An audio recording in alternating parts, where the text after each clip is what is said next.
কোচবিহার পঞ্চানন বর্মা ইউনিভার্সিটির Yuji fourth সেমিস্টারের programme কোর্সের অন্তর্গত ডিএসসি এডুকেশন সাজেশন সম্পর্কে আমাদের আজকের এই স্পেশাল ভিডিও। কাজেই আজকের এই ভিডিওটি কিন্তু তোমাদের জন্য খুবই গুরুত্বপূর্ণ হতে চলেছে। তবে ভিডিওটি শুরু করার আগে তোমাদের কাছে রিকোয়েস্ট, দেখো আমরা এই চ্যানেল মারফত বিভিন্ন স্টাডি সংক্রান্ত নিউজ, স্কলারশিপ সংক্রান্ত আপডেট, এমনকি সাজেশন প্রদান করে থাকি। কাজেই খুব ভালো হবে যদি আমাদের চ্যানেলটিকে সাবস্ক্রাইব করে দিয়ে আমাদের পরিবারের সদস্য হয়ে নাও। তো যাই হোক, শুরু করছি আমাদের আজকের এই স্পেশাল ভিডিওটি। তো ঠিক যেমনটা আমরা আলোচনা করলাম, কোচবিহার পঞ্চানন বর্মা ইউনিভার্সিটির ইউজি ফোর্থ সেমিস্টারের প্রোগ্রাম কোর্সের অন্তর্গত ডিএসসি এডুকেশন সাজেশন সম্পর্কে আমাদের আজকের এই স্পেশাল ভিডিও। আর আজকের এই ভিডিওটিতে আমরা বাছাই করা গুরুত্বপূর্ণ 15 নম্বরের প্রশ্নাবলী সাজেশন সম্পর্কে বিস্তারিত আলোচনা করব। কাজেই আজকের এই ভিডিওটি কিন্তু তোমাদের জন্য খুবই গুরুত্বপূর্ণ হতে চলেছে। আর আজকের এই ভিডিওটি তোমরা শুরু থেকে শেষ পর্যন্ত দেখতে পারলে ডিএসসি কোর্সের অন্তর্গত এডুকেশনের 15 নম্বরের প্রশ্নাবলী সম্পর্কে তোমাদের আর কোনোরূপ মাথা ব্যথা থাকবে না। তো যাই হোক, শুরু করছি আমাদের আজকের এই স্পেশাল ভিডিওটি। তো ভিডিওটি শুরুতেই মূল যে বিষয়টি ভালো করে বুঝতে হবে। দেখো, আমাদের পরীক্ষার যে প্রশ্নপত্রটি অর্থাৎ কোশ্চেন পেপারটা, সেটা কিন্তু 4টা গ্রুপে বিভক্ত থাকবে। Group A, group B, group C, group D. একটু জাস্ট সংক্ষেপে বুঝে নাও কোন গ্রুপে কত নম্বরের প্রশ্নাবলী থাকবে, তাহলে আমাদের বুঝতে সুবিধা হবে। এই 4টা গ্রুপের মধ্যে গ্রুপ এতে থাকতেছে 15 নম্বরের প্রশ্নাবলী, গ্রুপ বি যেখানে স্পেশালি 10 নম্বরের প্রশ্নাবলী থাকে, গ্রুপ সি যেখানে 5 নম্বরের প্রশ্নাবলী, আর গ্রুপ ডি যেখানে 1 নম্বরের প্রশ্নাবলী থাকবে। আর এই 4টা গ্রুপ নিয়ে আমাদের সম্পূর্ণ যে কোশ্চেন প্যাটার্ন সেটা কিন্তু রচিত করা হয় বা ডিজাইন করা হয়। আর আজকের এই ভিডিওটিতে আমরা যে সমস্ত গুরুত্বপূর্ণ প্রশ্নাবলী আলোচনা করব সেগুলো কিন্তু 15 নম্বরের জন্য ধার্য হলেও এখান থেকেও তোমাদের 10 নম্বরের আর 5 নম্বরের প্রশ্ন কিছু তোমরা পেয়ে যাবে, যেগুলো 5 নম্বরের আর 10 নম্বরের জন্য তোমরা এক্সট্রাভাবে কিন্তু পড়ে নিতে পারো। কথা ক্লিয়ার? সুতরাং এক কথায় বলতে গেলে ভিডিওটি খুবই গুরুত্বপূর্ণ। শুরু থেকে শেষ পর্যন্ত দেখলে শুধু 15 নম্বরের প্রশ্নই নয়, 5 নম্বরের প্রশ্ন এবং 10 নম্বরের প্রশ্ন কিন্তু তোমরা জানতে পারবে। তো যাই হোক, দেখে নিচ্ছি কোন কোন প্রশ্নাবলী খুবই গুরুত্বপূর্ণ। তো গুরুত্বপূর্ণ প্রশ্নাবলীর লিস্টের প্রথম প্রশ্ন, উচ্চশিক্ষার লক্ষ্য ও গ্রামীণ বিশ্ববিদ্যালয় সম্পর্কে বিশ্ববিদ্যালয় শিক্ষা কমিশন এর সুপারিশগুলি সংক্ষেপে আলোচনা করো। বিশ্ববিদ্যালয় শিক্ষা কমিশনের সময়কাল আমরা জানি 1948 থেকে 49। তো এই প্রশ্নটি কিন্তু মোস্ট ইম্পর্টেন্ট। এবার তোমাদের মাথায় প্রশ্ন থাকতে পারে, এই প্রশ্নগুলির উত্তর আমরা কোথায় পাবো? তার জন্য তোমাদের অবশ্যই কমেন্ট বক্সটা একদম ভর্তি করে দিতে হবে। আজকের এই ভিডিওটি তোমরা কোন কোন কলেজ থেকে ওয়াচ করছো, অবশ্যই এই বিষয়টা তোমাদের কমেন্ট বক্সে অবশ্যই জানাতে হবে এবং তোমাদের এটাও জানাতে হবে তোমাদের উত্তরগুলো প্রয়োজন কি না। তাহলে তো আমরা কিন্তু পরবর্তী সাজেশনমূলক ক্লাসগুলি এই প্রশ্নাবলীর উত্তরের উপর নিয়ে কিন্তু আলোচনা করব। দ্বিতীয় প্রশ্নে আমরা দেখতে পাচ্ছি, বিংশ শতাব্দীর সূচনা পর্বে জাতীয় শিক্ষা আন্দোলনের বৈশিষ্ট্য সংক্ষেপে আলোচনা করো। মোস্ট ইম্পর্টেন্ট এই প্রশ্নটি। এটি স্থায়ী জাতীয় শিক্ষা ব্যবস্থা প্রবর্তনে, এখানে এটি হবে না, এটা একটি লাইন হবে, ঠিক আছে? এখানে তোমরা একটি শব্দটি ব্যবহার করবে।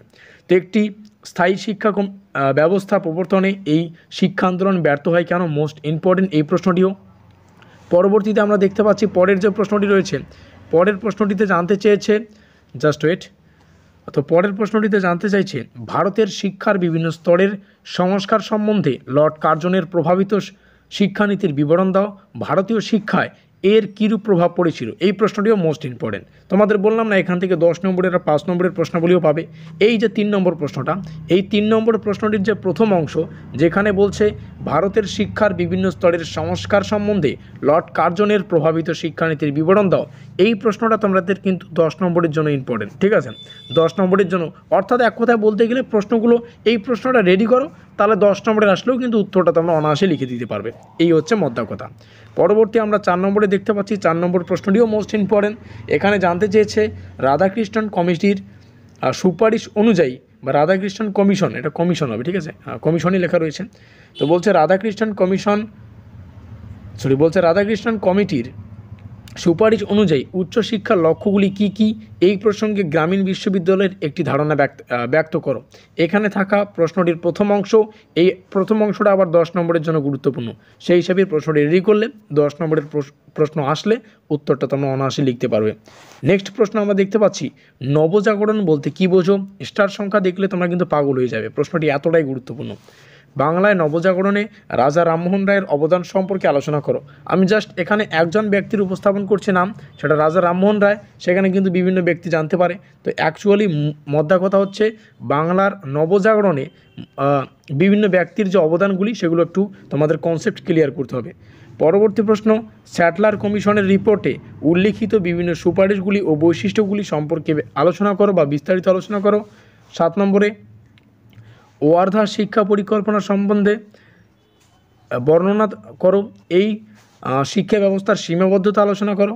পরবর্তী 8 নম্বর, নিম্নলিখিত বিষয়গুলির পরিপ্রেক্ষিতে জাতীয় শিক্ষানীতি 1986 সুপারিশগুলি সম্বন্ধে আলোচনা করো। মোস্ট ইম্পর্টেন্ট, এখানে আমরা কিছু লাইন দেখতে পাচ্ছি, এই লাইনগুলির উপর ভিত্তি করে কিন্তু উত্তরটাকে আমাদের সাজাতে হবে আর কি। শিক্ষার কাঠামো, শিক্ষার লক্ষ্য, পাঠ্যক্রম কী ছিল, মূল্যায়ন পদ্ধতি কীরূপ ছিল, এই সমস্ত বিষয়।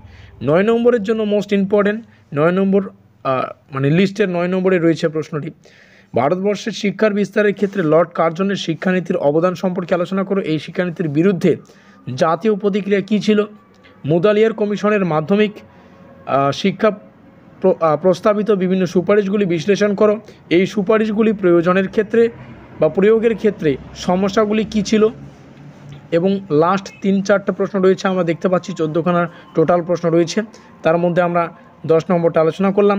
11 নম্বরে রয়েছে 19বিংশ শতাব্দীর বাংলার নবজাগরণে ঈশ্বরচন্দ্র বিদ্যাসাগরের অবদান আলোচনা করো। নেক্সট পরবর্তী প্রশ্নটিতে জানতে চাইছে 12 নম্বরে রয়েছে জাতীয় শিক্ষানীতি 1986-তে উল্লেখিত অর্ধপূর্ণ অংশীদারিত্ব এবং অপারেশন ব্ল্যাকবোর্ড, আরও রয়েছে নবোদয় বিদ্যালয়, এই সম্পর্কে কী জানো সেটা বিস্তারিত আলোচনা করো। বাংলার নবজাগরণের ক্ষেত্রে রাজা রামমোহন রায়ের অবদান আলোচনা করো। মুদালিয়ার কমিশনের মূল লক্ষ্য, তারপরে এখানে আমরা দেখতে পাচ্ছি উদ্দেশ্য কী ছিল, এই কমিশন কীভাবে মাধ্যমিক শিক্ষাকে প্রভাবিত করেছে সে সম্পর্কে আলোচনা করতে হবে। এই যে সমস্ত প্রশ্নগুলো জয়েন্ট আকারে আমরা দেখতে পাচ্ছি, যেমন এখানে একটা প্রশ্ন, মুদালিয়ার কমিশনের মূল লক্ষ্য ও উদ্দেশ্য, এই প্রশ্নটি আবার 10 নম্বরের জন্য এক্সট্রাভাবে পড়ে রাখবে। এখানেই কিন্তু দুটো বিষয় জানতে চায় আর কি, মূল লক্ষ্যটা আর উদ্দেশ্যটা। যদি 5 নম্বরের জন্য প্রশ্নটা আসে, সেক্ষেত্রে যদি জাস্ট জানতে চায় যে মুদালিয়ার কমিশনের লক্ষ্য সম্পর্কে আলোচনা করো বা উদ্দেশ্য সম্পর্কে, জাস্ট একটা পার্টিকুলার বিষয় সম্পর্কে জানতে চাইলে প্রশ্নটা কিন্তু 5 নম্বরের জন্য আসবে। উত্তরটা জানা থাকলে যে কোনোভাবেই কিন্তু প্রশ্ন আসলে আমরা উত্তরটাকে সাজিয়ে গুছিয়ে কিন্তু লিখতে পারি।